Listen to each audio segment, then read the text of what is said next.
আমাদের প্রিয় নবী সাল্লাল্লাহু আলাইহি সাল্লামের ক্ষেত্রে আল্লাহ তাআলা কখনো আপোষ করেন, কোনো নজির নাই, কোনো নজির নাই। নবীর সাথে বেয়াদবি যারা করেছে তাদেরকে আল্লাহ তাআলা এই পৃথিবীতে কখনোই তাদেরকে ভালো রাখেন নাই। পৃথিবীর মধ্যে দিমাগ যখন মানুষের মধ্যে আসে, মানুষের মধ্যে যখন জ্ঞানের সম্পদের গর্ব যখন আসে, তখন সে পরোয়া করে না। আল্লাহ বলেন আমি ছাড়ি না। ও পরোয়া বেপরোয়া হলে ও কুল্লান আখাজনা বিজাম্বি ফামিনহুম মান আরসালনা আলাইহি হাসিবা, পাপীকে আমি কোনো সময় ছাড়ি না। নবীর সাথে বেয়াদবি আল্লাহ কখনো, তিনটে বিষয়ে কোনো কম্প্রোমাইজ নাই। মনে আসে কিনা? কয়টা? তিনটা। একটা হলো আল্লাহর সাথে যদি কি করে, শিরক করে। আপনি মাজারে যাইয়া সেজদা করবেন, হবে না। মাইয়ামবাগি লিবাশারিন আইয়াসজুদা লিবাশারিন ওয়ালাউ সালুহা লা আমারতুল মারআতা আন তাসজুদা লিজাওজিহা। নবী করিম সাল্লাল্লাহু আলাইহি ওয়াসাল্লাম বলছেন কোন মানুষ কোন মানুষকে সেজদা করবে না। যদি এটা বৈধ হতো তাহলে নবীজি বলছেন তাহলে নারীদেরকে বলা হতো তাদের স্বামীকে সেজদা করতে। নবীজির ক্ষেত্রে কোনো আপোষ আল্লাহ করেন না। তিনি হচ্ছেন আল্লাহর সৃষ্টির মূল মধ্যমণি। তিনি হচ্ছেন পৃথিবীর সাবজেক্ট অ্যান্ড প্রিডিকেট। কথা কন না, একটা উদ্দেশ্য আর একটা বিধেয়। উদ্দেশ্য, আল্লাহর উদ্দেশ্য হলো আমার নবী। অতএব নবীকে নিয়ে থাকবেন, দুনিয়ার সব আপনার জন্য খোলা। আপনার রিজেক খুলে যাবে, আপনার সম্মান বেড়ে যাবে। কথা কন না, আপনি নবীকে তাজিম করবেন। ওয়া ইউআযযিম শাআইর আল্লাহ ফাইন্নাহা মিন তাকওয়াল কুলুব। সুবহানাল্লাহ বলেন। আল্লাহর নিদর্শনগুলোকে সম্মান করবেন। আল্লাহর নিদর্শন কাবা ঘর, এটাকে যদি অপমান করেন তাহলে আপনি উল্টা বিপদে পড়বেন। নবীকে অসম্মান করলে আপনি উল্টা বিপদে পড়বেন। ঠিক আছে? অতএব যারা নবীকে তার বাড়ির পিছন থেকে ইয়া মুহাম্মদ বলে ডাকতেছে, আল্লাহ বলছেন এটা বেয়াক্কলের গোষ্ঠী। ইন্নাল্লাযীনা ইউনাদুনাকা মিন ওয়ারাইল হুজুরাত আকসারুহুম লা ইয়াকিলুন। এদের আকল বলতে গেলে কিছু নাই। ওয়ালাউ আন্নাহুম সাবারু হাত্তা তাখরুজা ইলাইহিম লাকানা খায়রাল লাহুম। যদি এরা অপেক্ষা করতো নবী আপনার জন্য তাহলে সবচেয়ে ভালো হতো, কিন্তু যেহেতু নাম ধরে ডাকছে এই জন্য আমি বলছি এরা বেয়াক্কল। জ্ঞানের দৈন্যতার কারণে, জ্ঞানের স্বল্পতার কারণে আমাদের সমাজের মধ্যে মুসলমান হওয়ার পরও আমরা এই ধরনের মারামারি কাটাকাটিতে লিপ্ত হয়ে আছি। কিন্তু পবিত্র কোরআন এই পৃথিবীর মধ্যে আমাদেরকে শ্রেষ্ঠ জাতি হিসেবে ঘোষণা করেছে। কুনতুম খায়রা উম্মাতিন উখরিজাত লিন-নাস তা'মুরুনা বিল মা'রুফি ওয়া তানহাউনা আনিল মুনকার ওয়া তু'মিনুনা বিল্লাহ। তোমরাই হলে পৃথিবীর শ্রেষ্ঠ জাতি। তাহলে যে জাতিটা শ্রেষ্ঠ সে কি মারামারি করবে? কি ভাই আপনার কথা বলেন না কেন? সে কি ঝগড়াঝাটি করবে? একে অপরের উপর আক্রমণ করবে? এই জাতিটি হচ্ছে পৃথিবীর সর্বোত্তম জাতি। পবিত্র কোরআনে আল্লাহ বলেছেন। পবিত্র কোরআন এটি হলো মানব জাতির জন্য আল্লাহর পক্ষ থেকে একটি গ্রন্থ, দিক নির্দেশনামূলক। তবে মুসলমানদের জন্য এটি জীবন চলার পাথেয়। এই কোরআনকে দিয়েই মুসলমানরা তাদের জীবন পরিচালনা করবে। সম্মানিত শুধু এই জন্য পবিত্র কোরআনের তেলাওয়াত পৃথিবীর শ্রেষ্ঠ তেলাওয়াত। পৃথিবীতে যত গান হয়, বাজনা হয়, কথা বলেন না, এই গানটাকে, বাজনাটাকে সুরের লহরী দিয়ে, সুরের ব্যঞ্জনা দিয়ে যখন এটাকে কেউ উপস্থাপন করে তখন গানটাকে আরো বেশি মানুষের কাছে মনজ্ঞ করার জন্য, মানুষের কাছে আরো শ্রুতিমধুর করার জন্য এর সাথে সারিন্দা, হারমোনিয়াম, তবলা, একতারা, দোতারা, সেতারা, কথা বুঝতে পারছেন, এগুলো ব্যবহার করা হয়।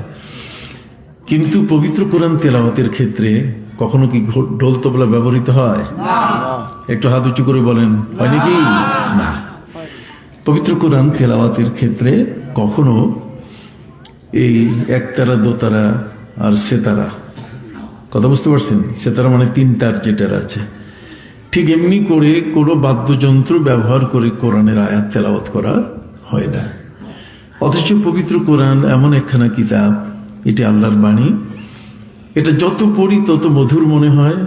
প্রতিদিন প্রতিটি ওয়াক্তের সময় সূরা ফাতিহা পড়ছি, তারপরও কোনোদিন মনে আসে না যেটা শুনবো না, এটা এখন ভালো লাগে না। কথা বুঝতে পারছেন? অতএব আহসানুত তিলাওয়াতি ফিল আলামে আল কোরআন, পৃথিবীর মধ্যে যদি সর্বোত্তম কোনো শ্রুতিমধুর, মানুষের হৃদয়ে আকর্ষণকারী, হৃদয়গ্রাহী যদি কোনো তেলাওয়াত থাকে, যদি কোনো পড়া থাকে, যদি কোনো আওয়াজ থাকে তাহলে সেই আওয়াজটার নাম হলো কি? কোরআনের আওয়াজ। কোরআনের এই তেলাওয়াত, এটি যখন তেলাওয়াত হয় তখন কিন্তু পবিত্র কোরআন মজিদ আল্লাহ পাক রব্বুল আলামিন তিনি নিজেই বলেছেন যে এই কোরআনখানা যখন কেউ পড়ে, ওয়াইজা তুলিয়াত আলাইহিম আয়াতুহু যাদাতহুম ঈমানা ওয়া আলা রাব্বিহিম ইয়াতাওয়াক্কালুন। কোরআন যখন কেউ পাঠ করে তখন তার কলিজার মধ্যে একটা ধাক্কা লেগে যায়, সে ভয়ভীত হয়ে যায় যে এই কোরআন আমাকে সতর্ক করছে। ওয়াজিলাত কুলুবুহুম, আমার অন্তরাত্মাকে সে শাসন করছে। সুবহানাল্লাহ। পৃথিবীর কোনো গান বাজনা, থিয়েটার, কোনো অভিনয়, এগুলো মানুষের অন্তরকে শাসন করে না। কথা বুঝতে পারছেন? মানুষের অন্তর হচ্ছে, এটা তার জীবনের মূল বিষয়, কলব। কথা বুঝতে পারছেন? এই কলবটা, যে রুহটা, যে জীবনটা নিয়ে পৃথিবীর মধ্যে সে বেঁচে থাকে, সেই কলবের মধ্যে ধাক্কা দেওয়ার মতো পৃথিবীর আর কোনো অস্ত্র নাই, আর কোনো শক্তি, ধারালো এমন কোনো শক্তি নাই যে শক্তিটা তার এই অন্তরটাকে বিগলিত করতে পারে, অন্তরটাকে নরম করতে পারে। কিন্তু পবিত্র কোরআনের তেলাওয়াত যখন হয়ে যায় তখন তার মনটা আস্তে করে মমের মতো গলে যায়। আল্লাহু নাযালা আহসানাল হাদিসি কিতাবাম মুতাশাবিহাম মাসানি তাখশাইরু মিনহু জুলুদুল্লাযীনা ইয়াখশাউনা রাব্বাহুম সুম্মা তালিনু জুলুদুহুম ওয়া কুলুবুহুম ইলা যিকরিল্লাহ। তার মানে যখন কোরআনের আয়াত পঠিত হয় তখন আস্তে করে তার গায়ের পশমগুলো, এগুলো এমনভাবে অবনমিত হয়ে যায়, ওয়া কুলুবুহুম ইলা যিকরিল্লাহ, আর তার অন্তরটা আল্লাহর জিকিরে পাগল হয়ে যায়। সুবহানাল্লাহ। অতএব আল্লাহর জিকিরে পাগল হওয়ার জন্য যে আওয়াজ শোনা প্রয়োজন, যে তেলাওয়াত শোনা প্রয়োজন, সেটি হলো কোরআনের তেলাওয়াত। এর চেয়ে পৃথিবীর মধ্যে আর কোনো শক্তিশালী, আর কোনো পাওয়ারফুল, আর কোনো আকর্ষণীয় কোনো তেলাওয়াত আওয়াজ পৃথিবীতে নাই। সুবহানাল্লাহ বলেন। যে কারণে পবিত্র কোরআনের সাথে তেলাওয়াত করে কোনোদিন কেউ আগাতে পারেনি। আপনি জানেন ওয়াশিংটন ডিসি, ওয়াশিংটন ডিসি হচ্ছে আমেরিকার রাজধানী। আমেরিকার রাজধানী ওয়াশিংটন ডিসিতে, এই রাজধানীতে, আমেরিকার এই রাজধানীতে একবার ধর্মপুস্তক পাঠের একটি প্রোগ্রাম, একটা সভা অনুষ্ঠান করা হলো। আমার কথা বুঝতে কি ভুল হচ্ছে? আমি তো বাবা খুব চিৎকার দিয়ে বলতে পারবো না, কথা বুঝতে পারছেন? যদি কথাগুলো বুঝেন তাহলে যথেষ্ট, আর না বুঝলে করার কিছু নাই। হার গুলেরা রঙে বইয়ে দিগল আছে। সবার সব ফুলের ঘেরান একরকম হয় না। অতএব সম্মানিত সুধী, আমেরিকার রাজধানী ওয়াশিংটন ডিসিতে সেখানে ধর্মপুস্তক পাঠের একটা সভা ডাকা হলো এই ধরনের। সেই সভার মধ্যে পৃথিবীর যত ধর্ম আছে, এই পৃথিবীতে ধর্মের সংখ্যা হলো প্রায় 10,000। 10,000 ধর্মের মানুষদের মধ্যে যাদের কাছে তাদের ধর্মীয় পুস্তক আছে, যেমন ইহুদিদের কাছে তৌরাত আছে, খ্রিস্টানদের কাছে বাইবেল আছে। কথা বুঝতে পারছেন? ঠিক এমনিভাবে আপনারা দেখবেন যে আমাদের বৌদ্ধ যারা, ত্রিপিটক যারা, সনাতনী ধর্ম, হিন্দু যারা, তারা সেখানে অথর্ব বেদ, মহাভারত, পুরাণ, তারা রামায়ণ ইত্যাদি এই সকল ধর্ম পুস্তক পৃথিবীতে প্রচলিত আছে। 10,000 ধর্মের অনুসারী পৃথিবীর মধ্যে কোনো না কোনো তাদের কাছে ছোট বড় পুস্তক আছে যেগুলো তারা নিয়মিত পাঠ করে থাকেন। ধর্মীয় পুস্তক হিসেবে এগুলোকে তারা আদর যত্ন করে তাদের জীবনে তারা লালন করে থাকেন। সেদিন আমেরিকার রাজধানীতে যে সভাটা আহ্বান করা হয়েছিল সেটা হলো যে প্রত্যেকেই তার ধর্মগ্রন্থ নিয়ে আসবে এবং পাঠ করে শোনাবে। কে কত সুন্দরভাবে শোনাতে পারে, এই শুনানির উপরে তার একটা মার্কিং হবে। কথা বুঝতে পারছেন? একটা নাম্বারিং হবে। এই নাম্বারিংটা দেবেন 70 জন জাজ, 70 জন বিচারক। একটি টেবিলের মধ্যে এই একজন দুইজন চোখে চোখে দেখাদেখি করে খাতির জমাইয়া নম্বর দিবে তা না। কথা বুঝতে পারছেন? 70 জন ব্যক্তি সর্বাধুনিক তারা প্রযুক্তি ব্যবহার করে ধর্মগ্রন্থ কে কত সুন্দর করে পাঠ করতে পারে তার কতগুলো ক্রাইটেরিয়া, কতগুলো পদ্ধতি। যেমন সুরটা কেমন হবে, আমরা পবিত্র কোরআন তেলাওয়াত করতে গিয়ে কোনটা 4 আলিফ টানি, কোনটা 3 আলিফ টানি, কোনটা 1 আলিফ লম্বা করে আমরা পড়ে থাকি, ঠিক কি না? অতএব ধর্মগ্রন্থ পাঠ এর পদ্ধতিটা কার কেমন, এবং এই ধর্মগ্রন্থের যে অংশটুকু তিনি পাঠ করে শোনাচ্ছেন সেই অংশটুকুর এটা অর্থবহ কতটুকু, এটার গ্রহণযোগ্যতা কতটুকু, এটার মধ্যে দিক নির্দেশনা কি আছে, যে অংশটুকু পাঠ করা হবে সে অংশটুকুর ভিতরে যারা শ্রোতা তারা কি পাবে, তাদের কি মেসেজ আছে, তাদের জন্য কি বার্তা আছে। আমার কথা বোঝেন তো? কি আছে তাদের জন্য, এই বার্তার ইত্যাদি বিষয়গুলোই মূলত এই বিচারের মধ্যে আনা হয়েছে। এইভাবে 1, 2, 3, 4 করে প্রায় 11টি বিষয়ের উপরে 70 জন জাজ তারা বসে গেছেন। কেউ সুর দেখবেন, কেউ স্বর দেখবেন, সুর আর স্বর এক না, কথা বুঝতে পারছেন? কেউ সুরের ব্যঞ্জনা দেখবেন, কেউ সুরের লহরী দেখবেন, কেউ সুরের তাল দেখবেন, কথা বোঝেন নাই? কেউ এই জিনিসটি পাঠ করতে গিয়ে তিনি কি সঙ্গীত হিসেবে পাঠ করছেন, না ভাটিয়ালি সুরে পাঠ করছেন, না ভাওয়াইয়া গানের সুরে, এটা কি রবীন্দ্রসঙ্গীতের সুরে হচ্ছে, না এটা লোকসঙ্গীত, না এটা নজরুল সঙ্গীত, কোনটা? কথা বুঝতে পারছেন? কোন সঙ্গীত এতে ব্যবহার হচ্ছে এবং এটার মধ্যে যে তালগুলো দেওয়া হচ্ছে সে তালটা কিরকম, এই বিষয়গুলোই মূলত বিচার্য বিষয় ছিল, বিচারের মাপকাঠি ছিল। এর মধ্যেই নম্বর ক্যারি করে নম্বর আনতে হবে। আর সেই নম্বর আনতে গেলে একজনকে সুযোগ দেওয়া আছে যে 10 মিনিট করে তার ধর্মগ্রন্থ পাঠ করতে পারবে। কয় মিনিট? সম্মানিত শুধু 10 মিনিটের ধর্মগ্রন্থ পাঠের এই সুযোগ নেওয়ার জন্য সারা পৃথিবীর থেকে ভিন্ন ভিন্ন ধর্মের মানুষেরা তাদের ধর্মগ্রন্থ নিয়ে উপস্থিত হলেন। তাদের নাম সিরিয়াল করা হলো। সব তো একসাথে হুমড়ি খাইয়া চেয়ারে বসতে পারে না, একজন একজন করে বাই সিরিয়াল তারা তো কথা বলবেন, তাদের ধর্মগ্রন্থ পাঠ করবেন। তাতে সমস্ত ধর্ম যেগুলো আনা হয়েছে, যারা এখানে তাদের ধর্মগ্রন্থ নিয়ে এসছেন, প্রত্যেকেই তাদের সিরিয়ালের নাম সবার আগে, কিন্তু কোরআনের সিরিয়াল হচ্ছে সবার পরে। কোরআনের সিরিয়াল তারা দিয়েছে সবার কি শেষে, একেবারে লাস্টে। তার মানে মানুষ বিরক্ত হইতে হইতে হইতে হইতে যেন মানুষ মনে করে যে আর থাকবো না, যাই, আর শোনার দরকার নেই। কথা বুঝতে পারছেন?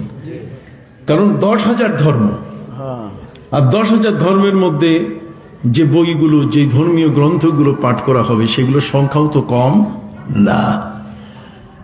এখন মুসলমান তো সিরিয়াল ব্রেক করে আগাইতে পারে না, এটা তো মামুবাড়ির দেশ না, কতক্ষণ না, যে এখানে কাউকে ডিঙ্গাইয়া আপনি পদোন্নতি দিলেন, কথা বুঝেন নাই, জুনিয়রকে আপনি সিনিয়র বানাই দিলেন আরেকজনকে ডিঙ্গাইয়া, যে প্রভাষক তাকে আপনি আরেকজনকে ডিঙ্গাইয়া সহকারী অধ্যাপক বানাই দিলেন, এটা তো হয় না, অথবা প্রফেসর বানিয়ে দিলেন, এটা তো হয় না। একটা তো নিয়ম আছে পৃথিবীতে, কি বলেন ঠিক না?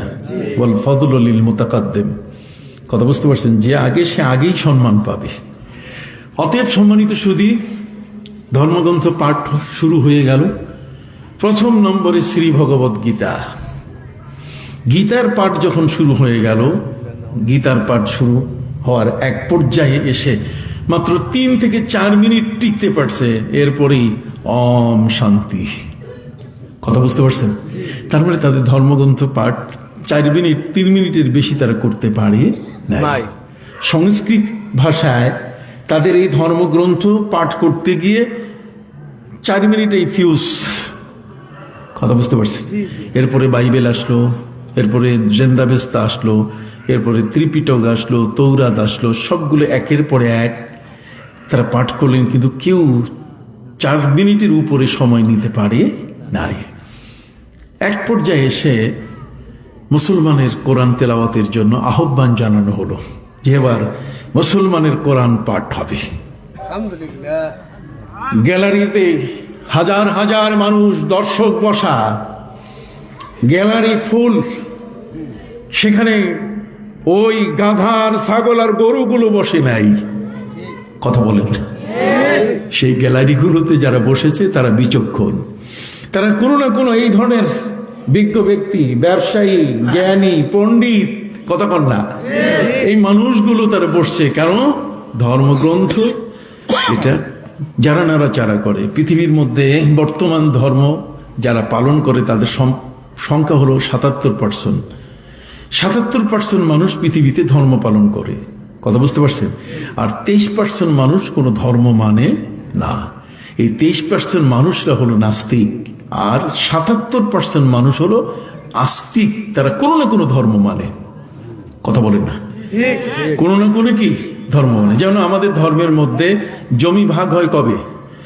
আমাদের ধর্মের মধ্যে উত্তরাধিকারী হিসাবে যদি বাবা মারা যান, মারা যাওয়ার পরে তার সন্তানেরা, স্ত্রী, তার বোন, কথা বুঝতে পারছেন, শরীয়তের নিয়ম অনুযায়ী, ইসলামের বিধান অনুযায়ী অংশ পায়, কথা বল।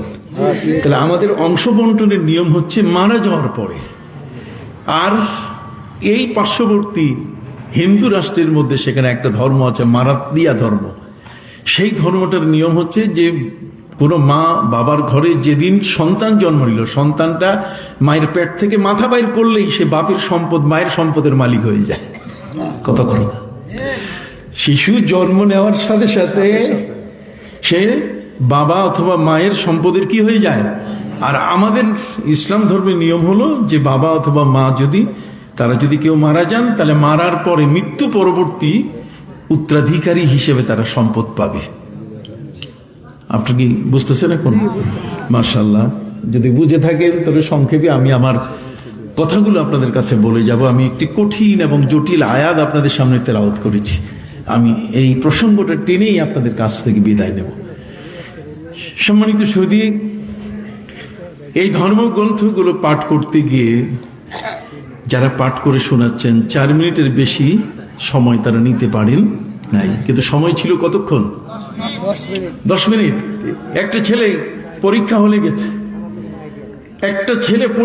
গেছে, পরীক্ষা হলে যাওয়ার পরে সেখানে তার 3 ঘন্টা সময়, আর সে যদি 10 মিনিট পরীক্ষা দিয়ে বের হয় তাহলে তার সব প্রশ্নের উত্তর সে দিতে পারে নাই, চাহিদা সে পূরণ করতে পারে নাই। তার সময় আছে, সে রিভাইজ দিতে পারতো, সে আরেকবার দেখে দেখে তার ভুলগুলো সে সেখানে সংশোধন করতে পারত। কথা কি বুঝতে পারছেন? সম্মানিত সুধী, বিভিন্ন ধর্মের এই পাঠকরা তাদের ধর্মগ্রন্থ তারা পাঠ করছেন।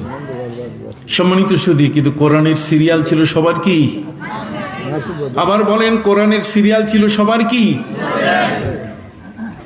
মুসলমানরা মন খারাপ করেছেন, মুসলমানদের এত মন খারাপ হয়েছে, আমরা সিরিয়ালে পড়ে গেলাম সবার শেষে। কিন্তু পবিত্র কোরআন সেই মুসলমানদেরকে, পবিত্র কোরআন সান্ত্বনা দিচ্ছে, তোমাদের চিন্তার কোনো কারণ নাই, তোমাদের অসম্মান বোধেরও কোনো কারণ নাই। কেন? পবিত্র কোরআন মজিদ আল্লাহ বলছেন, কালিমাতুল্লাহি হিয়াল উলিয়া, আল্লাহর কোরআনেই হবে প্রত্যেকের উপরে বিজয়। সবার উপরে সমান নয়, সবার উপরে যার স্থান সেটা হলো কি? আল্লাহর কালাম। অতএব আল্লাহর কালাম সিরিয়ালে পিছিয়ে থাকলে হবে কি? এটা সিরিয়ালে কি আগে যাবে, কথা বল না কেন? এটা সিরিয়ালে যাবে কি আগে। সম্মানিত সুধী, কোরআন সিরিয়ালে আগে যায় কেমনে? বর্তমান সময়কালে ক্যালিফোর্নিয়ায় একটা হাসপাতালে খুব গোলমাল হয়ে গেল, মারাত্মক গোলমাল। হাসপাতালের যারা নার্স এবং ডাক্তার তারা কঠিনভাবে এই কোলাহল, মানে এই যে গোলমালটা লেগেছে, সেই গোলমালটাকে তারা থামাতে পারছিল না। বাচ্চাগুলোকে একটু থামান, কথা বলো না, বাচ্চাগুলো থামান, কথা বলো না, শোনো। পিছনে যে বাচ্চাগুলো আছে এদেরকে একটু থামান দয়া করে। দুটো কথা বলে যাই বাবা, আবার কখন আসা হবে জানি না জীবনে। এখানে এসছি, আমাদের আজকের সভাপতি সাহেব উনি জানেন, আমাকে চেনেন, উনি ব্যক্তিগতভাবে ওনার সাথে আমার পরিচয় আছে। বাংলাদেশ ইসলামিক ফাউন্ডেশনের আমি গভর্নর ছিলাম, সাবেক গভর্নর আমি একজন। কথা বুঝতে পারছেন? অতএব এত বড় একটা প্রতিষ্ঠান যার আন্ডারে লক্ষ লক্ষ মানুষ সারা বাংলাদেশে চাকরি করে, আমার যে কত মানুষ আমাকে স্যার বলেছে তার শেষ নেই, যদিও আমি ছিলাম একজন হুজুর। কথা বুঝতে পারছেন? আল্লাহ যাকে সম্মান দেন, ইয়ারফাইল্লাহিল্লাযীনা আমানু মিনকুম ওয়াল্লাযীনা উতুল ইলমা দারাজাত, যদি কাউকে সম্মান দিয়ে দেন তাহলে সেই সম্মান ঠেকানোর মতো ক্ষমতা কারো নাই। আমি একজন আহলুস সুন্নাহ ওয়াল জামাতের মতদর্শী ব্যক্তি, আমি ওয়াহাবি নজদি না। কথা বলেন পরিষ্কার, আমি ওয়াহাবিও নই, আমি কি নজদিও নই। আমি আহলুস সুন্নাহ ওয়াল জামাতের একজন অনুসারী মানুষ। এখন আপনি আপনার দৃষ্টিতে যদি মনে করেন আমি আহলুস সুন্নাহ ওয়াল জামাত, মোস্ট ওয়েলকাম, অনেক থ্যাঙ্কস আপনাকে, অনেক ধন্যবাদ। কি বলেন, ঠিক কিনা? আর যদি কোনোভাবে আপনার থেকে আমার মতের বৈপরীত্য হয় তা আপনি মনে করবেন যে আদালতের মধ্যে দুই অ্যাডভোকেটের ঝগড়া হচ্ছে। কি বলেন, ঠিক কিনা? একজন আরেকজনের বিপরীত বলতেছে, বলতেই পারে, অসম্ভব কিছু নয়। কিন্তু অ্যাডভোকেট তার নিজের বক্তব্য সে দিয়েই যায়, সে শুনুক আর নাই শুনুক, মানুক আর নাই মানুক। খেয়াল করছেন কথাটা? সম্মানিত শুধু ক্যালিফোর্নিয়ার হাসপাতালে একটা সমস্যা সৃষ্টি হয়ে গেল। সেই সমস্যাটা হলো, আপনি জানেন আমেরিকার মধ্যে একটা বাচ্চা যদি জন্ম নেয়, সে বাচ্চাটা জন্ম নিলে পরে যে ব্যয়, যে বিলটা হয়, আপনারা শহরে গেলে, চিকিৎসায় গেলে হাসপাতালের একটা বিল দেয় না? তো ওখানে ম্যাটারনিটি যে বিলটা, তার মানে বাচ্চা জন্ম নেওয়ার পরে যে বিলটা কষে, সেই বিলটা বাংলাদেশি টাকায় প্রায় 1.5 থেকে 2 কোটি টাকার মতো। 1.5 থেকে 2 কোটি টাকার মতো যদি কোন একটা গরিব পরিবারের বাচ্চা জন্ম দিতে যাইয়া যদি ব্যয় হয়, তো বলবে যে এখন দরকারই নাই। কি কোন ঠিক না? আমি 1.5 কোটি টাকা পাবো কই, আমি 2 কোটি টাকা পাবো কই? কিন্তু তাদের ইন্স্যুরেন্স কভার করে এবং তাদের বিভিন্নভাবে তাদের সরকারিভাবে এটাকে কাভারেজ দেওয়ার চেষ্টা করে। কথা বুঝতে, রিকভারির চেষ্টা করে। সম্মানিত সুধী, একটি শিশু জন্ম নিতে গিয়ে সেই শিশুটির মধ্যে তার যে অঙ্গগুলো আছে, এগুলো যদি বিভিন্ন দেশ থেকে সাইকেলের পার্টসের মতো, মোটরের পার্টসের মতো যদি আনতে হইতো, কথা বললেন, যেমন হার্টটা যদি সিঙ্গাপুর থেকে আনতে হইতো, চোখ দুইটা যদি ওই যে চেন্নাই থেকে আনতে হতো, শঙ্কর হাসপাতাল থেকে, কথা বলেন না?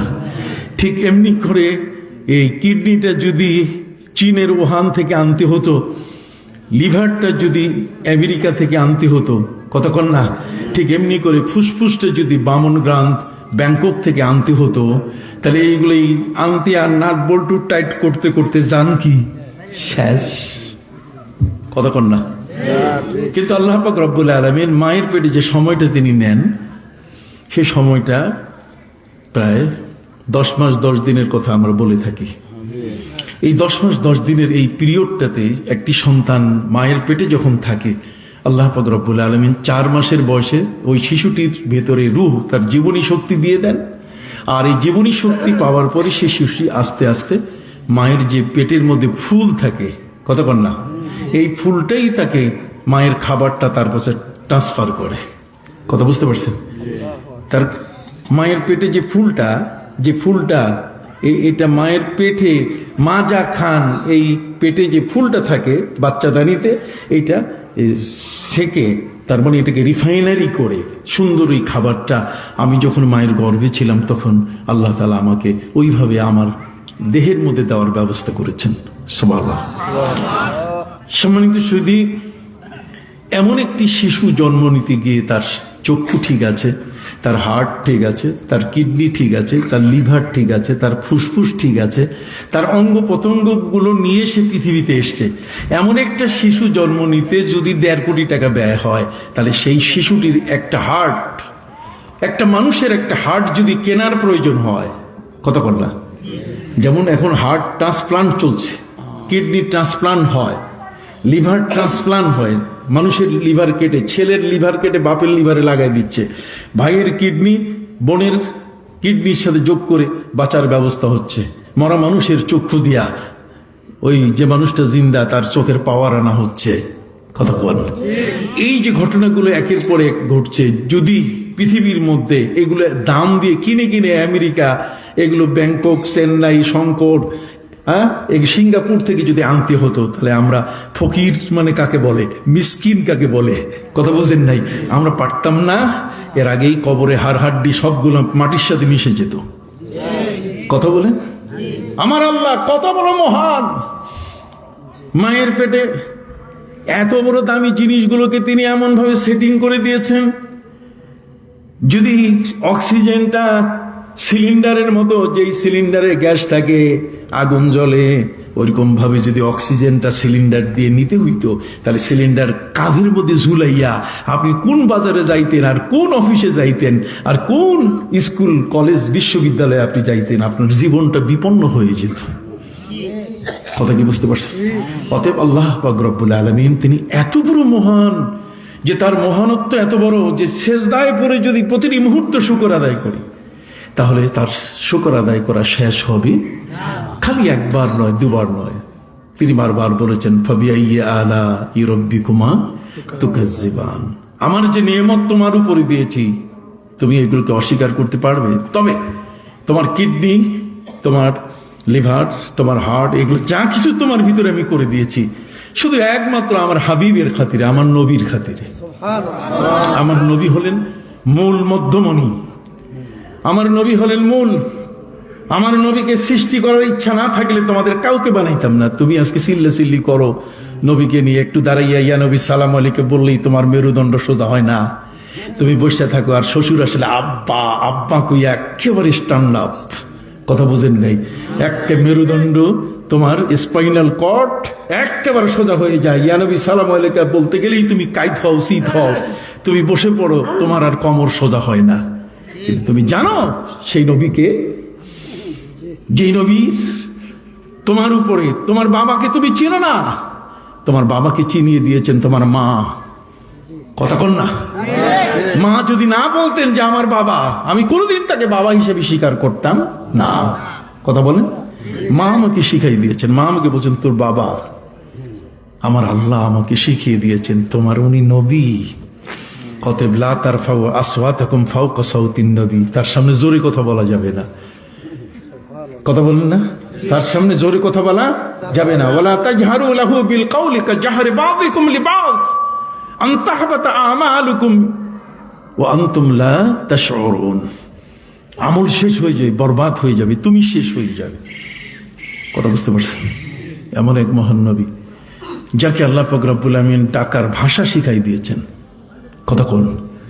আপনি ডাকবেন, আপনি শব্দ ব্যবহার করবেন, কোন শব্দ? আপনি বলবেন কাউকে যে তালাক খাইছে বুড়ি, কতক্ষণ না, সেই নবীর স্ত্রীকে নিয়ে আপনি ব্যঙ্গ করবেন, কতক্ষণ?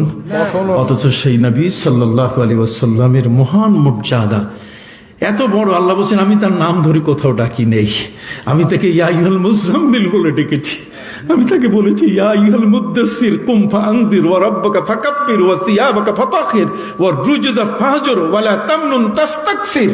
সুবহানাল্লাহ।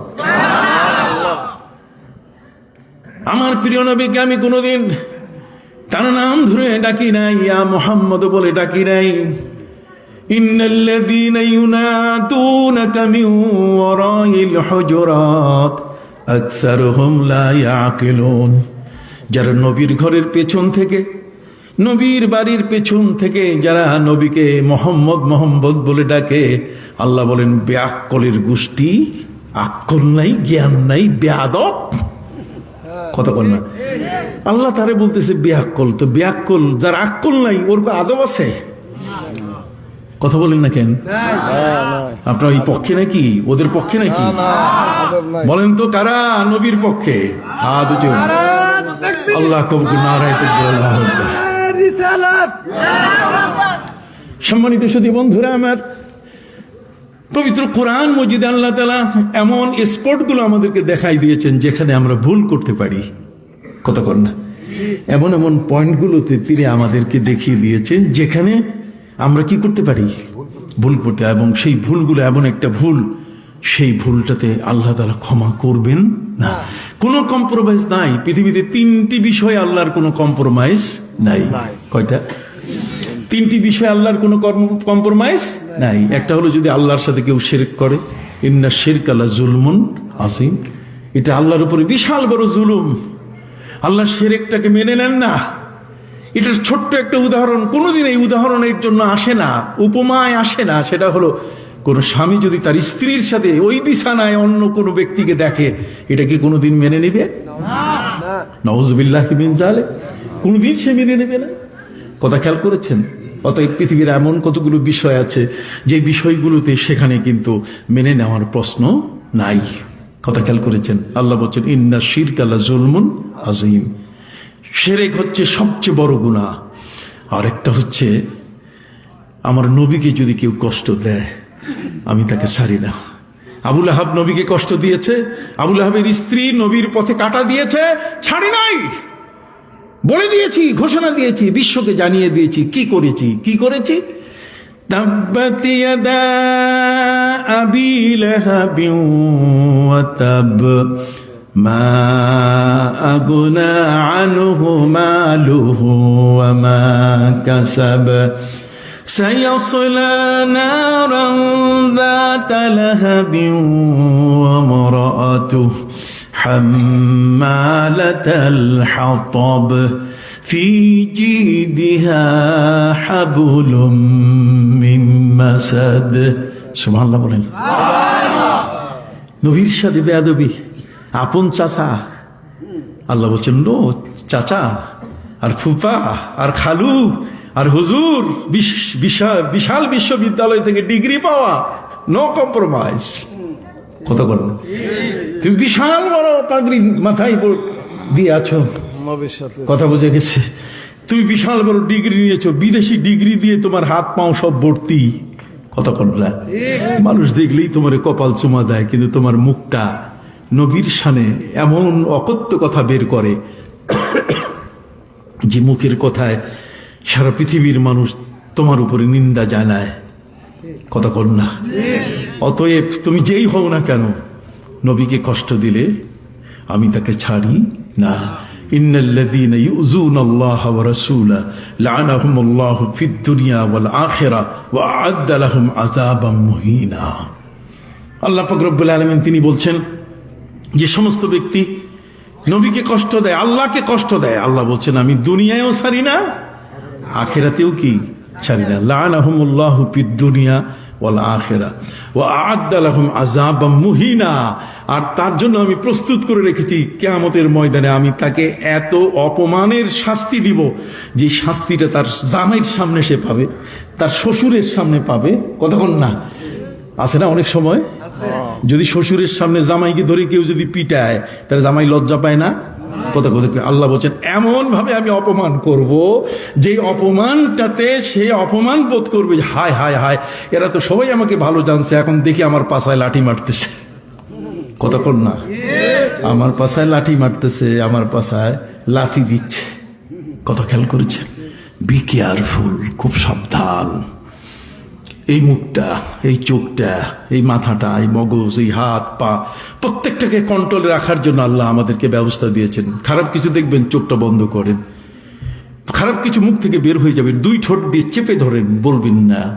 কত কর না। হাত দিয়ে খারাপ কিছু ধরতে যাবেন, হাতের মধ্যে আল্লাহ জয়েন্ট তৈরি করে দিয়েছেন, হাতটা ফিরাই নিয়ে আসেন। পা দিয়ে মন্দির, পা দিয়ে পূজা মণ্ডপে যাবেন, খবরদার ওদিকে যাইয়েন না। পাটা আল্লাহ তাআলা সেখানে থামাবার ব্যবস্থা করে দিয়েছেন, ব্রেক কষার মতো ব্যবস্থা আছে। আছে কিনা বাবা?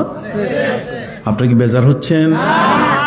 সম্মানিত সুধী বন্ধুরা আমার, যদি আমার কথাগুলো আপনারা বুঝে থাকেন, তাহলে আমি আপনাদের খেদমতে আরজ করতে চাই, আমাদের প্রিয় নবী সাল্লাল্লাহু আলাইহি সাল্লামের ক্ষেত্রে আল্লাহ তাআলা কখনো আপোষ করেন, কোনো নজির নাই, কোনো নজির নাই। নবীর সাথে বেয়াদবি যারা করেছে তাদেরকে আল্লাহ তাআলা এই পৃথিবীতে কখনোই তাদেরকে ভালো রাখেন নাই। আবু লাহাব তার বিশাল প্রমাণ। আবু লাহাব প্রিয় নবী সাল্লাল্লাহু আলাইহি ওয়াসাল্লামের গায়ে ঢিল মেরেছিল, বলেছিল তাব্বান লাকা ইয়া মুহাম্মদ আলিহাদা জামাআতানা, তাব্বাল্লাকা ইয়া মুহাম্মদ, তুমি আমাদেরকে পাহাড়ের পাশে নিয়ে এসছো আর তোমার কথা শোনাবার জন্য যে ওই পাশ থেকে একটা সশস্ত্র বাহিনী আসতেছে, চাচা বিশ্বাস করেন কিনা? আমি তো বলছি বিশ্বাস করি, কিন্তু তুমি যে বলবে যে ওইটা যেমন বিশ্বাস করেন, তাহলে এটাও বিশ্বাস করেন যে আপনারা জাহান্নামের উপরে দাঁড়িয়ে আছেন, আসেন কালেমা পড়ে আপনার মুসলমান হন। তোমার এই কথা শোনার জন্য আসছি, তুমি এই জন্য জমা করেছো, এখানে একত্রিত করেছো। আলেহাদ জামাতানা তাব্বাল্লাকা ইয়া মুহাম্মদ, মুহাম্মদ তুমি কি হও? ধ্বংস হয়ে যাও। নাউজুবিল্লাহ। নবীকে ধ্বংস হওয়ার জন্য সে হাতে পাথর দিয়ে নবীর গায়ে ঢিল মেরেছে। শুধু তাই নয়, আপনারা জানেন যখন কোনো ব্যক্তি আসামি হয়ে যায়, যখন কারো শাস্তি চূড়ান্ত হয়ে যায়, তখন তার সম্পদ বাজেয়াপ্ত হয়। কথা বল না কেন? সম্পদ কি বাজেয়াপ্ত হয়, মালক্রোক হয়। কথা বুঝতে পারছেন? সম্পদ তার বাজেয়াপ্ত হয়। আল্লাহ পাক রব্বুল আলামিন এই সমস্ত বেয়াদবদের সম্পদ বাজেয়াপ্ত করছেন, এর অনেক প্রমাণ আছে। আজকে তো এখানে আমাকে দিয়েছেন অনেক পরে, কয়টা কথা বলবো? কথা বুঝতে পারছেন? আমি তো এখন ভাবতেছি আপনার কথাগুলো যে শুনতেছেন, এটাই তো বড় ভালো লাগতেছে আমার কাছে। কথা বুঝতে পারছেন? না হলে তো আমি তো আরেকটু আগে সময় পেলে আপনাদের কাছে কথা বলার চেষ্টা করতাম, কিন্তু টাকারও তো দরকার। মাদ্রাসা চলবে কিভাবে? কথা বোঝেন না? এই মাদ্রাসাগুলো তো এমনি এমনি হয় নাই, মানুষের দানের টাকা দিয়ে, আপনার কষ্টের টাকা দিয়ে হয়েছে, ঠিক কিনা? কাজেই তার সুযোগটাও থাকতে হবে। কাজেই আরেকবার সুযোগ হলে, কখনো যদি আসি, সুযোগ যদি হয়, আমার অত্যন্ত আপনজন, কখনো যদি সুযোগ হয় তো ইনশাআল্লাহ একবার নয় একাধিকবার আসা হবে। কথা বোঝেন নাই? একাধিকবার কি আসা। আল্লাহ যেন হায়াত দান করেন, সকল বলুন আমিন। বলতেছিলাম ভাইরা আমার, আবু লাহাব, আপনি শব্দটাকে বিশ্লেষণ করেন, আবু মানে বাপ, আর লাহাব মানে আগুন, আগুনের বাবা, তার মানে অগ্নি পুরুষ। কতক্ষণ না তার দেহের মধ্যে এমন সৌন্দর্য ছিল যে মনে হয় আগুন ফুটতেছে, আগুন আগুনের মতো বিকিরণ হচ্ছে। কথা বুঝতে পারছেন? সূর্যের আলোটা এটা যেমন বিকিরিত হয়, ঠিক অনুরূপভাবে কোথাও পড়লে যেমন রিফ্লেকশন হয়, কতক্ষণ না এটা যেমন একটা চমক হয়, তার দেহটা ছিল এত সুন্দর যে সেখানে দেখলে পরে মানুষের দৃষ্টি পড়লে তার চোখের মধ্যে একটা চমক সৃষ্টি হতে, যে এত সুন্দর হতে পারে মানুষ।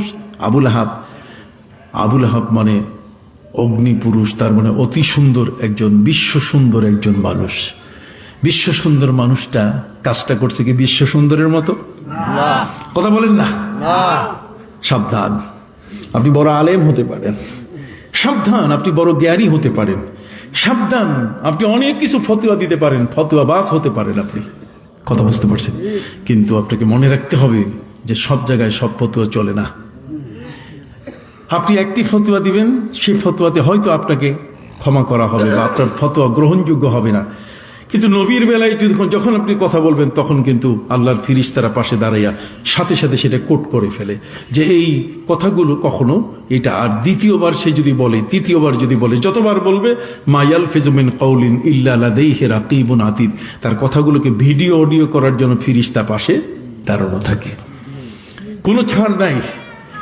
আবু লাহাব নবীজির গায়ে আঘাত করেছে, নবীজিকে বলছে, মোহাম্মদ তুমি ধ্বংস হও। তার স্ত্রী একজন কবি ছিলেন, প্রিয় নবী সাল্লাল্লাহু আলাইহি ওয়াসাল্লামের চাচি, আপন চাচা। আবু লাহাব হচ্ছে নবীজির কি তাহলে আপন চাচা হলে চাচিও কি আপন। চাচা দিয়ে তো চাচি, কতক্ষণ না চাচা দিয়ে কি চাচি, তো কাজে চাচিও তো আপন হইছে চাচারে দিয়া। চাচির নাম কি জানেন? চাচির নাম হলো উম্মে জামিল, মানে বিশ্ব সুন্দরী। চাচা বিশ্ব সুন্দর আর চাচিটা কি বিশ্ব সুন্দরী। এই দেখেন বিশ্ব সুন্দর আর বিশ্ব সুন্দরীরা কি করে। পৃথিবীর মধ্যে দিমাগ যখন মানুষের মধ্যে আসে, মানুষের মধ্যে যখন জ্ঞানের সম্পদের গর্ব যখন আসে, তখন সে পরোয়া করে না।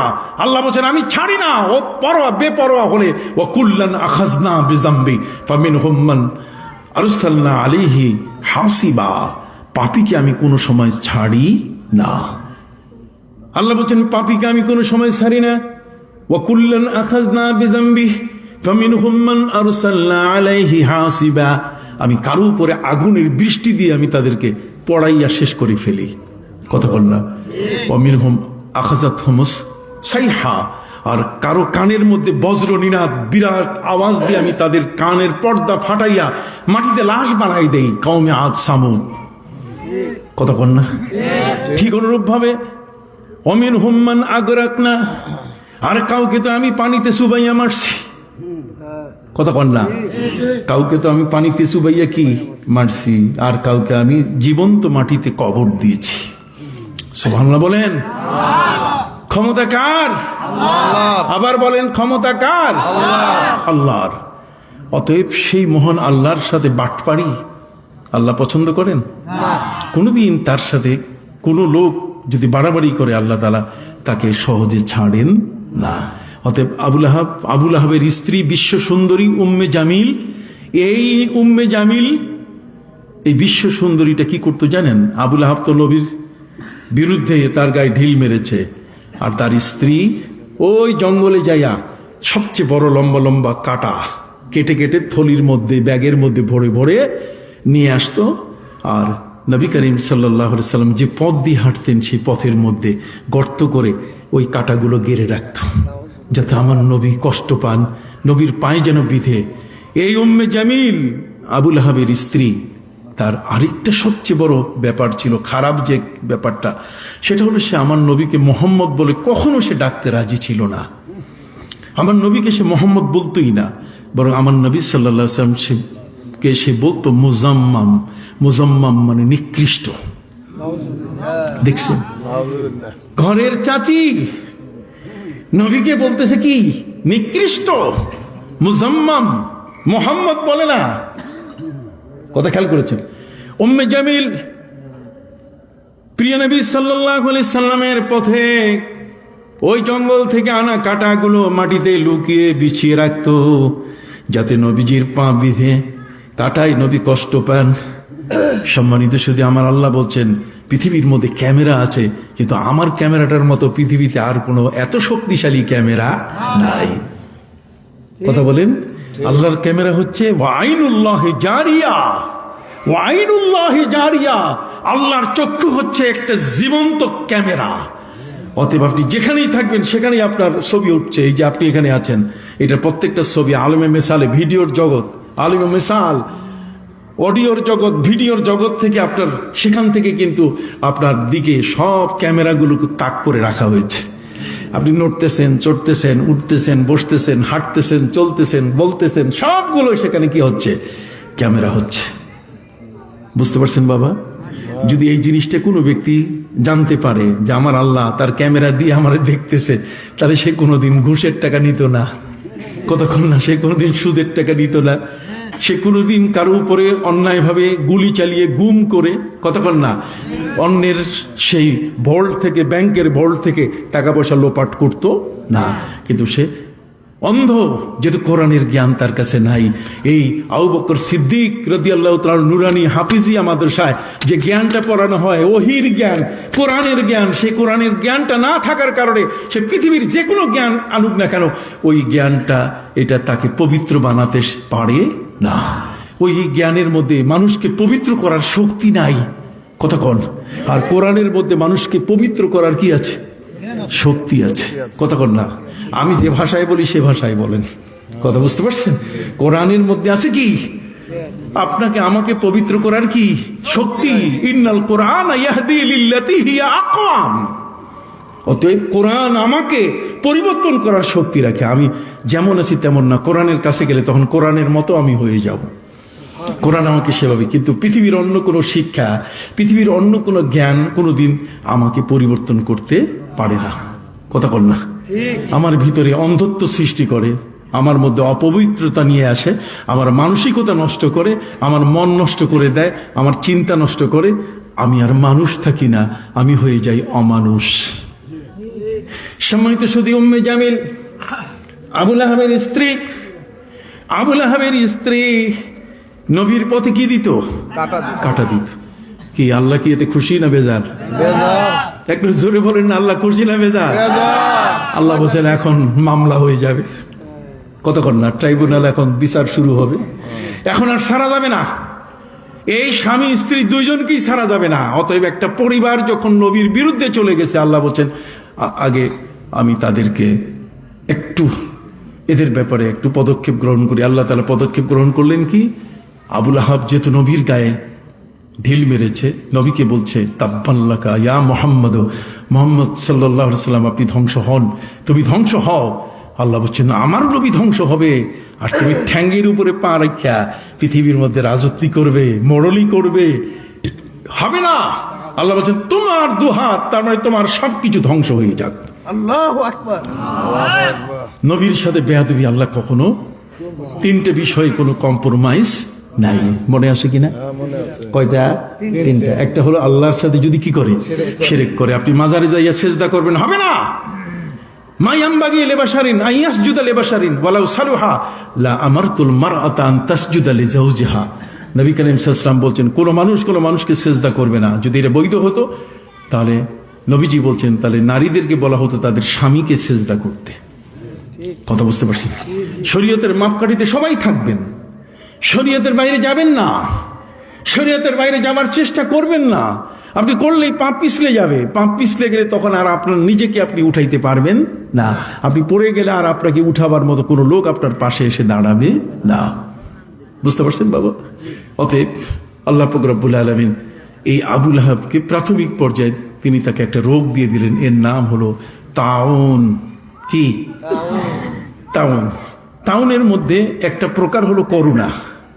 এই যে করুণা গেল, যেটা ফুসফুস নষ্ট করে, আর প্লেগ রোগ যেটা তাউন, এটা এমন একটা রোগ যে রোগটা মানুষের গায়ের দেহের গোশতগুলো পচায় ফেলে। অতএব আবুল আহাব নবীর সাথে বেয়াদবি করার কারণে আল্লাহ পাক রব্বুল আলামিন তার গোটা দেহের মধ্যে প্লেগ রোগ দিয়ে দিলেন, যে কারণে গোটা দেহে পচন সৃষ্টি হলো। কি সৃষ্টি হলো? কি কারণে? খাবার ভালো খায় নাই। হ্যাঁ, কি কারণে? কেউ হয়তো তাকে তার দেহের বিপরীত যেটা সে হজম করতে পারবে না এমন কিছু জিনিস খাওয়াই দিছেই নাকি? নবীর গায়ে আঘাত করার কারণে, কথা কল না, নবীকে তুচ্ছ তাচ্ছিল্য করার কারণে আল্লাহ বলছেন তাকে সারা যাবে না। আপনি রোগটা বাইর করবেন তো, কি কারণে সে এই রোগে আক্রান্ত হলো, কারণটা কি? কথা বুঝতে পারছেন? কারণটা তো তার বুঝতে হবে। সম্মানিত সুধী, প্লেগ রোগে গায়ের পচন সৃষ্টি হতে হতে গোটা গোশত যখন শেষ, কথা কর না, শুধু হাড়গুলো ছাড়া কিছু নাই, গ্রামের সব মানুষ এক হয়ে গেছে যে এর দুর্গন্ধে থাকা যায় না। দেহের এত মানুষের পচা গন্ধ, এটাতে থাকা যায় না। অতএব সম্মানিত শুধু গ্রামের সব মানুষ বলল যে এর এখন মরুভূমির কোন একটা বালুময় জায়গায় সেখানে ফেলে দিয়ে চলে আসি, একে রাখা যাবে না। সম্মানিত শুধু সবাই তাকে মরুভূমিতে ফেলে দিয়ে আসলো। কি করুণ পরিণতি! আল্লাহু আকবার, আল্লাহু আকবার, আল্লাহু আকবার। কত বড় কঠিন শাস্তি। এখন বাকি আছে কোনটা? ওই যে বউটা, কন্যা, এই পেতনিটা আমার নবীর পথে কি দিত? কাটা দিত। আল্লাহ বলছেন সে ছিল আবুল আহাবের স্ত্রী, তার মানে খাদেম খোদ্দামের অভাব ছিল না। আমি আস্তে আস্তে খাদেম খোদ্দামদের সরাই দিলাম। তার মানে স্বামী নাই, স্বামীটা যখন মরে গেল তখন তার উপার্জন কমে গেল। আস্তে আস্তে সে ফকিন্নির বাচ্চা হওয়া শুরু করলো। তখন সে আস্তে আস্তে একের পর এক বলে যে টাকা নেই, পয়সা নেই, আর তোমাকে রাখার সুযোগ নেই, তুমি যাও, তুমি সরো। এইভাবে হতে হতে তার যত খাদেম খোদ্দাম, তার মাথার চুল সিতি করার জন্য, কতক্ষণ না আঁচিড়ে দেওয়ার জন্য, তার পায়ের জুতা, শু, মোজা সবকিছু পরাই দেওয়ার জন্য যারা খাদেম ছিল সব আস্তে আস্তে কি সরে গেল। কি কারণে? যে তার গায়ের থেকে দুর্গন্ধ বের হচ্ছে। এতে বিশ্ব সুন্দরী, কতক্ষণ না বেয়াদবি করেছে কার সাথে? আপনারা বলতেছেন না মন খুলে? নবীর সাথে। কার সাথে বেয়াদবি? আমার প্রিয় রাসূল, আমার প্রিয় নবী মুহাম্মদুর রাসূলুল্লাহ সাল্লাল্লাহু আলাইহি সাল্লামের সাথে। এই জন্য আল্লাহ তাআলা এটা কোনো মতেই এটা মেনে নেন নাই, নগদ। কথা বুঝেন নাই? আল্লাহ বলছে লাআনাহুমুল্লাহু ফিদ দুনিয়া। আল্লাহ বলছেন পৃথিবীতেই আমি ছাড়ি না, আখিরাত তো আছেই, ওইখানে তো আমি তার শ্বশুরের সামনে পিটাবো, কতক্ষণ না, ওইখানে তো আমি তার স্ত্রীর সামনে তাকে পিটাবো। তাতে সে অপমান বোধ করবে যে নারী আমার আজকে ইজ্জত তো সব 12টা। আপনি কি বুঝতে পেরেছেন? সম্মানিত শুধু খুব সংক্ষিপ্তভাবে আপনাদের কাছে বলতে চাই, আল্লাহ পাক রব্বুল আলামিন শাস্তি শুরু করে দিলেন, তার মাল ক্রোক শুরু হয়ে গেল, এখন আর সম্পদ কিছুই নেই। কথা বুঝতে পারছেন? এখন করবে কি? বাঁচার জন্য এই মহিলা যেহেতু নবীকে কষ্ট দিয়েছে, এই জন্য সে ওই লাকড়ি যেখান থেকে সে কাটা নিয়ে আসতো সেই জায়গায় গিয়ে পাহাড়ের সেই জায়গাগুলো থেকে সে এখন কাঠ সংগ্রহ করা, লাকড়ি সংগ্রহ করা শুরু করলো, যেগুলো বিক্রি করে কোনো মতে পেট বাঁচান যায় কি না। যেই পাহাড় থেকে সে কাটা আনতো, আর সেই পাহাড়ে এখন জীবন বাঁচানোর জন্য কি লাকড়ি আনতেছে। কেন? পাগলের মনে সুখ এই কারণে, না নবীর সাথে বেয়াদবি? হাত উঁচু করে আরেকবার আল্লাহর কাছে দেখান, কার সাথে বেয়াদবি? আল্লাহ বলেন এই বেয়াদব গুলোকে আমি কখনো ছাড়ি না, কোনো কম্প্রোমাইজ নেই। খেয়াল করছেন কথাটা? শেষ পর্যন্ত আল্লাহ পাক রব্বুল আলামিন তিনি সিদ্ধান্ত নিয়ে নিলেন যে নবীর সাথে বেয়াদবি যখন করছে, কাজে তাকে ফাঁসিতে ঝুলাইতে হবে। দেখেন আল্লাহর সিদ্ধান্ত, আল্লাহ নিজেই সিদ্ধান্ত দিচ্ছেন আমি কিসে? ফাঁসিতে ঝুলাবো। কথা বল না? এখন ফাঁসিতে ঝুলাবার ব্যবস্থা কোথায় হবে? ফাঁসিতে ঝুলার ব্যবস্থা সেখানেই হবে যেখান থেকে সে নবীজির পায়ে কাটা দেওয়ার জন্য গাছ থেকে কাটা নিয়ে আসতো, যেখান থেকে সে লাকড়ি সংগ্রহ করছে। কথা বুঝতে পারছেন? ওই কাটাদার বৃক্ষের পাশেই আমি তার কিসের ব্যবস্থা করব। সম্মানিত সুধী, এই নারী, এই উম্মে জামিল বিশ্ব সুন্দরী এখন বিশ্ব ফকিরনি হয়ে গেল। কথা বল না? বিশ্ব সুন্দরী আর নাই, হয়ে গেছে কি বিশ্ব ফকিরনি। আমার কথা বুঝেন? তাহলে ইয়া নবী সালাম আলাইকা কমর সোজা হবে না বাঁকা? কতক্ষণ না কমর সোজা হবে না বাঁকা? একেবারে সোজা। ইয়া নবী সালাম আলাইকা, আমার নবীকে সালাম দিই, তুমি ফতোয়া দিয়ে তোমার মতে তোমার জায়গায় থাকো। কথা বুঝেন নাই? তোমার ফতোয়াকে আমি পরোয়া করি না। কেন? আল্লাহ বলছেন যে ওয়াসাল্লু আলাইহি ওয়াসাল্লিমু তাসলিমা, নবীকে সম্মানের সাথে সালাম দাও। কথা বুঝতে পারছেন? জাতীয় পতাকা উঠাবার সময় কেউ বলে না, তারপরও আমার সোনার বাংলা দাঁড়াই দাঁড়াই। কথা কর না? চেয়ারম্যান সাহেব আসে দাঁড়াই যান, এমপি সাহেব আসে দাঁড়াই যান, মন্ত্রী সাহেব আসে দাঁড়াই যান, আর আমার নবীর নাম আসলে আপনার সেখানে কুতকুত শুরু হয়। কথা কর না? এইখানে গিয়ে তখন আপনার অবস্থা, আপনি তখন ফতুয়া বাস হয়ে যান। তখন আপনার মুখ, আপনার ভাষা, আপনার শব্দগুলো তখন এমন যে যেগুলোতে পৃথিবীর মানুষ আর আপনাকে সম্মান করতে চায় না। আপনি একটা পচা ডিমের মতো হয়ে যান। কি বলেন ঠিক কিনা? আপনার মূল্য আর থাকে না। সম্মানিত সুধী, এই উম্মে জামিল, সেই উম্মে জামিলের আল্লাহ মাল ক্রোপ করলেন, সম্পদ বাজেয়াপ্ত করে দিলেন। এখন সে ফকিরনির বাচ্চা হয়ে গেল, খাইয়া বাঁচবে কি? অতএব ওই পাহাড়ের ওখান থেকে লাকড়ি কেটে আল্লাহ বলছেন আমি তার মাথার উপরে লাকড়ির বোঝা দিয়ে দিলাম। দেখেন যে বিশ্ব সুন্দরী, শত শত যার খাদেম ছিল, যার জুতা সোজা করার জন্য, যার মাথা আশ্রয় দেওয়ার জন্য খাদেম খোদ্দামা সবসময় কি পাশে। কথা কর। আর তাকে আল্লাহ তাআলা এখন কি বানালেন? ফকিরনির বাচ্চা। মাথার মধ্যে লাকড়ি উঠাই দিয়া, লাকড়ির বোঝা উঠাই দিয়া মানুষের বাড়িতে বাড়িতে ঘুরানো শুরু করলেন। আপনারা জানেন শহরের মধ্যে ছাই বিক্রি হয়, হয় কি না? এখানে তো আপনারা 90% মানুষ ঢাকায় থাকেন। আপনারা কি বলেন ঠিক না? নাগরপুরের মানুষ 90% মানুষ আপনারা কোথায় থাকেন? ঢাকায় থাকেন। আপনারা বাংলা বাজারে সবচেয়ে বেশি আপনাদের আস্তানা। কি বলেন ঠিক না? সম্মানিত সুধী, আমরা যারা আছি, এই উম্মে জামিলের মতো একজন মহিলা, সেই মহিলাকে আল্লাহ পাক রব্বুল আলামিন তার মাল ক্রোক করে সম্পদ তার হাতছাড়া করে দিলেন। এখন আর সম্পদ নাই, টাকা নাই, পয়সা নাই, কিচ্ছু নাই, ফকিরনির বাচ্চা। তারপরও নবীর সাথে যেহেতু বেয়াদবি করেছে, এই জন্য আল্লাহ বলছেন আমি তাকে অপমান করতে একটু বাদ দিব না। তার মাথার উপরে কি দিলেন? লাকড়ির বোঝা। ওই ছাই বিক্রি করে, যেমন শহরের গলিতে অলিতে গলিতে ছাই নিবেন, কেউ ছাই নিবেন, ওই 10 তলার মানুষটা দেখে এই দাঁড়া ছাই নেব। অতএব আল্লাহ বলছেন হাম্মালাতাল হাতাব। হাম্মালা শব্দের অর্থ পরিবহন। এই যে দেখেন আপনার রংপুর, দিনাজপুর এগুলো থেকে যখন বাসগুলো আসে, এগুলোর ছাদের উপরে কিন্তু মুরগির খাসা থাকে। কথা কয় না কেন? মুরগির কি খাসা? তো পেটের মধ্যে ভিতরে থাকে মানুষ, আর মাথার উপরে কি চান্দি। বোঝেন চান্দি? হ্যাঁ, চান্দি পূজার কথা বোঝেন নাই? মাথার উপরে যে চান্দি আছে তার মানে ছাদের উপরে কি মুরগির খাসা। আল্লাহ তাআলা তাকে এমন করে দিলেন হাম্মালা। এই জন্য এই বাসগুলোর আরবি হচ্ছে হাম্মালা, মানে পরিবহন। হাম্মালা শব্দের অর্থ কি? পরিবহন। তো কোরআনের সূরায় এই লাহাবের মধ্যে আল্লাহ তাআলা হাম্মালা শব্দ ব্যবহার করছেন। আল্লাহ বলছেন মা আগনা আনহু মালুহু ওয়া মা কাসাব, তার অর্জিত সম্পদ, কথা কন না, তার সম্পদ, মা আগনা আনহু মালুহু, কথা বুঝে গেছে, ওয়া মা কাসাব, যা উপার্জন করেছে আর কোনোটাই তাকে রক্ষা করতে পারে নাই, কারণ আমার নবীর সাথে কি করছে, বেয়াদবি করছে। কথা বুঝে গেছে। সাইয়াসলা নারান যাতা লাহাবি ওয়া ইমরাতু, আমি জাহান্নামের দ্বার প্রান্তে তাকে এবং তার স্ত্রীকে পৌঁছাই দিয়েছি।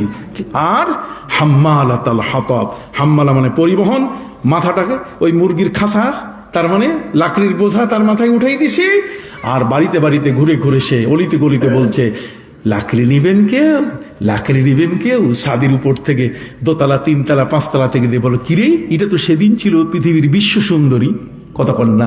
সেদিন তো তার খাদেম খোদ্দাম, টাকা পয়সা, অর্থ সম্পদ কোনো কিছুর অভাব ছিল না, আর আজকে সে মিসকিন ফকিন্নির বাচ্চা হয়ে গেল। আল্লাহ বলছেন আমি হাম্মালাতাল হাতাব, শুধু তাই নয়, এবার আমি সিদ্ধান্ত নিলাম শুধু মাথার মধ্যে নবীর সাথে বেয়াদবি করার কারণে লাকড়ি বোঝা চাপিয়ে দিয়েছি চা নয়, বরং আমি তার এখন ফাঁসি দিব, ফিনিশিং দিয়ে দেব। হাম্মালাতাল হাতাব ফি জিদিহা, জি ফি জিদিহা, তার গলার মধ্যে হাবলুন, রশি লাগাই দিলাম আমি, কথা কন না, যাতে করে সে ঝুলে মরে। সুবহানাল্লাহ বলেন। সুবহানাল্লাহ। আল্লাহ বলছেন আমি তিনটে বিষয়ে কম্প্রোমাইজ করি না, এই দ্বিতীয়টা বললাম। সম্মানিত শুধু এখন কিভাবে তার ফাঁসি কার্যকর হচ্ছে, আল্লাহ তাআলা হযরত আজরাইলকে বললেন আজরাইল আজকে কিন্তু একটা প্লান্টি শট দিতে হবে। প্লান্টি শট বুঝেন, এক শটে গোল, কথা বুঝেন নাই, প্লান্টি শট বলে একটা শট দিলে কি গোল। অতএব আজরাইল বলছেন যে আল্লাহ আজকে কার মৃত্যু কার্যকর করতে হবে, সাধারণ মৃত্যু নয়, ফাঁসিতে ঝুলাতে হবে। আর সেটা হলো এই উম্মে জামিল আমার নবীর সাথে বেয়াদবি করেছে। অতএব কাটা আনার জন্য যেই থলিটা সে ব্যবহার করত, ওই থলিটাতেই সে লাকড়ি নিয়ে আসে, এইটা সহসে পাহাড়ে উঠছে। অতএব আপনার যদি কেউ দার্জিলিং গিয়ে থাকেন, কথা কন না, দার্জিলিং গেলে থাকলে উপর থেকে পাহাড়ের নিচুটা কত নিচে, ভয়ে কলিজা কাঁপিয়ে উঠে। সম্মানিত শুধু আল্লাহর পক্ষ থেকে আল্লাহ বলে দিলেন আজরাইল এখানে সে উঠেছে এবং আমি তার চোখে ঘুম ঘুম ভাব দিয়ে দিলাম। তার এই যে থলিটা যেটা ছিল, থলির যে হ্যান্ডেলটা, ওই যে ধরার জায়গাটা, কথা কন না, হ্যাঁ এই হাতার যে জায়গাটা, এটা তার সাথে, তার গলার সাথে সে ঝুলাই রেখে ঘুমায় পড়ছে। আছে না অনেক ফকির মানুষ, টাকা পয়সা যেন কেউ নিয়ে না পালায়, এই জন্য ওই যে নিচে যে ঝোলাটা আছে, ফকিরের ঝোলা থাকে না, তো ঝোলাটা গলার মধ্যে কি রশিটা সহ তারপর ঘুমায় রাস্তার পাশে, কেউ যেন নিতে গেলেই যেন টান পড়ে, কথা বুঝেন নি। সে ওই থলির হাতার জায়গা যা গলার মধ্যে রেখে ঘুমিয়ে পড়ছিল। আল্লাহ বলছেন এখন প্লান্টি শট লাগাও। এক প্লান্টি শটে ঘুমন্ত অবস্থায় পাহাড়ের উপর থেকে নিচে গড়িয়ে গড়িয়ে পড়া শুরু করলো। ঠিক এই অবস্থায় তার এই যে থলিটা একটা চৌকা পাথরের মধ্যে লেগে অটোমেটিক ফাঁসি হয়ে গেল। আল্লাহ বলছেন ফিজি দেহা হাবলুম মিম মাসাদ। তো নবীর সাথে যদি বেয়াদবি করে তাহলে আল্লাহ তাআলা পৃথিবীতে তার কি শাস্তি তাও দেখাই দিলেন। সুবহানাল্লাহ বলেন। তিন নম্বরটা আগামী বছর না আজকে, আজকেই বলতে হবে তিন নম্বরটা। আর সেটা তো আছে ভাই, এই যে আরেকটা বাকি, হ্যাঁ এবছরই হবে। আর সেটাও যদি আমার অলিদের সাথে, আমার বন্ধুদের সাথে, পীর অলিদের সাথে যদি কেউ বেয়াদবি করে, যারা দেশে ইসলাম নিয়ে এসছেন, আল্লাহ বলছেন আমি ফাআযানতুহু বিল হারব, আমি নিজেই যুদ্ধে নেমে যাই। কতক্ষণ না মান আদ আলী ওয়ালিয়ান ফাকাদ আযানতুহু বিল হারব, যদি আমার অলির সাথে কোনো বন্ধুর সাথে কেউ বেয়াদবি করে তাহলে আমি কি করি, আমি কিন্তু তার সাথে যুদ্ধে নেমে যাই। আজকে কি হচ্ছে, মাজার ভাঙ্গা হচ্ছে, কতক্ষণ অলিদেরকে অপমান করা হচ্ছে, আল্লাহর বন্ধুদেরকে তুচ্ছ তাচ্ছিল্য করা হচ্ছে, কত রকম বাজে কারবার করা হচ্ছে। আল্লাহ বলছেন আমি কিন্তু ছাড়বো না। ইজা জুলজিলাতিল আরদু জিলজালাহা, মাত্র 16 ঘন্টার মধ্যে 5 বার ভূমিকম্প। কতক্ষণ একটা দেশের মধ্যে, কত বড় কঠিন মহাদুর্যোগের সতর্কবাণী। হ্যাঁ, যে তোমাকে সোজা করতে তোমার বড় বড় বিল্ডিং গুলো কিন্তু আমি তেলতেলাইয়া নৌকার মতো ভাষাই দিছি, কতক্ষণ না, খালি কখনো এখানে কখনো এদিকে কখনো এদিকে গড়াইতেছে। ইজা জুলজিলাতিল আরদু জিলজালাহা, খবরদার, আমি আল্লাহর সাথে কোনোদিন তুমি সীমা লঙ্ঘন করে আগাতে পারবে না। কথা বুঝতে পারছেন? আমি যা করি যা বলি তাই হয়, ফাআলুল লিমা ইউরিদ, যা বলি সেটাই হয়। অতএব সম্মানিত শুধু নবীজির ক্ষেত্রে কোনো আপোষ আল্লাহ করেন না। তিনি হচ্ছেন আল্লাহর সৃষ্টির মূল মধ্যমণি, তিনি হচ্ছেন পৃথিবীর সাবজেক্ট অ্যান্ড প্রিডিকেট, কথা কন না, একটা উদ্দেশ্য আর একটা বিধেয়। উদ্দেশ্য, আল্লাহর উদ্দেশ্য হলো আমার নবী, অতএব নবীকে নিয়ে থাকবেন, দুনিয়ার সব আপনার জন্য খোলা, আপনার রিজেক খুলে যাবে, আপনার সম্মান বেড়ে যাবে, কথা কন না। আপনি নবীকে তাজিম করবেন, ওয়া ইউআযযিম শাআইর আল্লাহ ফাইন্নাহা মিন তাকওয়াল কুলুব, সুবহানাল্লাহ বলেন। আল্লাহর নিদর্শনগুলোকে সম্মান করবেন। আল্লাহর নিদর্শন কাবা ঘর, এটাকে যদি অপমান করেন তাহলে আপনি উল্টা বিপদে পড়বেন। নবীকে অসম্মান করলে আপনি উল্টা বিপদে পড়বেন, ঠিক আছে? অতএব যারা নবীকে তার বাড়ির পিছন থেকে ইয়া মুহাম্মদ বলে ডাকতেছে, আল্লাহ বলছেন এটা ব্যাককলের গোষ্ঠী। ইন্নাল্লাযীনা ইউনাদুনাকা মিন ওয়ারাইল হুজুরাত আকসারুহুম লা ইয়াকিলুন, এদের আকল বলতে গেলে কিছু নাই। ওয়ালাউ আন্নাহুম সাবারু হাত্তা তাখরুজা ইলাইহিম লাকানা খায়রাল লাহুম, যদি ওরা অপেক্ষা করতো নবী আপনার জন্য তাহলে সবচেয়ে ভালো হতো, কিন্তু যেহেতু নাম ধরে ডাকছে এই জন্য আমি বলছি এরা ব্যাককল। কথা কি বুঝতে পারছেন? অতএব সম্মানিত শুধু নবীর সাথে কোনো ধরনের কোনো অবস্থাতেই তার সাথে বেয়াদবি করা যাবে না। যে কথাটি বলতেছিলাম যে কোরআনের তেলাওয়াত, কথা কন না, পৃথিবীর মধ্যে সবচেয়ে সুন্দর আওয়াজ হলো কোরআনের আওয়াজ, সুবহানাল্লাহ কন না কেন? পৃথিবীতে কোরআনের চেয়ে এত সুন্দর আওয়াজ পৃথিবীর মধ্যে আর হয় না। কোনো গান বাজনা, তবলা, কোনো ভাওয়াইয়া ভাটিয়ালি লোকসঙ্গীত, কোনো রবীন্দ্র, কোনো নজরুল সঙ্গীত, কোনোটাই তার পাশে যাওয়ার শক্তি রাখে না। অতএব ওয়াশিংটন ডিসিতে বসে ধর্মগ্রন্থের শুরু হয়ে গেল, কিন্তু সম্মানিত শুধু প্রত্যেক ধর্মের পাঠক যারা তাদের ধর্মগ্রন্থ পাঠ করলেন, কিন্তু সেটা 3 থেকে 4 মিনিটের বেশি কেউ আগাতে পারে নাই। ডাক পড়ল কোরআনের, আর কোরআনের ডাকে আস্তে আস্তে মঞ্চের দিকে এগিয়ে আসতেছিলেন সেই পৃথিবীর সমস্ত মুসলমানের কলিজার স্পন্দন, মিশর বংশোদ্ভূত ব্যক্তি কারি আব্দুস সামাদ বাসেদ, কথা বল না, আব্দুল বাসেদ আব্দুস সামাদ তিনি দাঁড়িয়ে গেলেন। তিনি এসে মঞ্চে যখন আউযুবিল্লাহ বিসমিল্লাহ কত রকম ভাবে পড়া যায়, এই পড়ার আর্ট, কতক্ষণ না, একভাবে তা না, কোরআন তো 7 ভাবে নাজিল হয়েছে, উনজিলাল কোরআন আলা সাবআতি আহরুফ, 7 রকম ভাবে। আপনি দেখেন না আমাদের বাংলা ভাষা কত রকম ভাবে, এই বাংলাদেশের মধ্যে বাংলা ভাষাটাই ব্যবহার হয় প্রায় 46 ভাগে। কয় ভাগে? 30 ভাগে। আমি বলি তার মানে আমি কই, মুই কই, কতক্ষণ না, কথা বুঝেন না। আপনি চিটাগাঙ্গে যাবেন, আপনি সিলেটে যাবেন, সিলেটে দেখবেন যে বাংলা ভাষা আহত হয়ে গেছে, আর চিটাগাঙ্গে যাবেন বাংলা ভাষা নিহত হয়ে গেছে। তার মানে ও বড্ডা কড্ডে যাস আই তরে হদ্দি, কি বুঝলেন? আবার সিলেটে আপনি যাবেন সাবকল বক্কা বক্কা সিন্নি উন্নি খাইয়া যাবেন, কথা বুঝেন নেই? এই যে নাগরি ভাষা, কথা বুঝতে পারছেন? এই বাংলাদেশের মধ্যে বাংলা ভাষাটা কত রকম ভাবে বলা হয়। আল্লাহ তাআলা তার নবীর উপরে কোরআন নাজিল করলেন, আর সেটা ওই সময়কালের যারা ছিল তারা 7 ধরনের আরবি ভাষা ব্যবহার করত। অতএব কেউ যেন কোরআন কারো কাছে যেন অবুঝ না থাকে, সবাই যেন কোরআন বুঝতে পারে, এই জন্য পবিত্র কোরআন সেইভাবে আল্লাহ তাআলা নাজিল করলেন। এই জন্য 7 কারি 14 রাবি, 7টা কেরাত আছে। কেরাত কয়টা? 7 ভাবে কেরাত করা যায়, কোরআন পাঠ করা যায় 7 ভাবে। কারি আব্দুস সামাদ আব্দুল বাসেদ তিনি তেলাওয়াত শুরু করলেন, আউযুবিল্লাহ বিসমিল্লাহর মধ্যে 5 মিনিট শেষ। এর কত ভাবে তেলাওয়াত করা যায়, কথা বুঝেন নাই? যারা মঞ্চের এতক্ষণ পর্যন্ত এসেছিলেন বিভিন্ন ধর্মের, তারা হাতে লঘু তালি দিচ্ছে আর বলতেছে যে আউযুবিল্লাহ বিসমিল্লাহ তো কোনো সাবজেক্ট ম্যাটার না, বিসমিল্লাহর পরে না কোরআনের তেলাওয়াত। কাজেই সময় তো উনি নষ্ট করে ফেলছেন, উনি তো এমনি 5 মিনিট শেষ, আর কি শোনাবেন? 10 মিনিটের মধ্যে 5 মিনিটেই উনি নষ্ট করলেন। আমরা তো 4 মিনিট কোনো মতো টিকায় রাখছি, উনি তো 5 মিনিটেই খুয়াইছেন, কথা বুঝেন নাই? এরপরে তিনি সূরা তাহা পড়া শুরু করলেন, তাহা মা আনজালনা আলাইকাল কুরআন লিতাশকা ইল্লা তাযকিরাতাল লিমান ইয়াখশা তানজিলাম মিম্মান খালাকাল আরদা ওয়াস সামাওয়াতিল উলা আর রহমানু আলাল আরশি ইস্তাওয়া।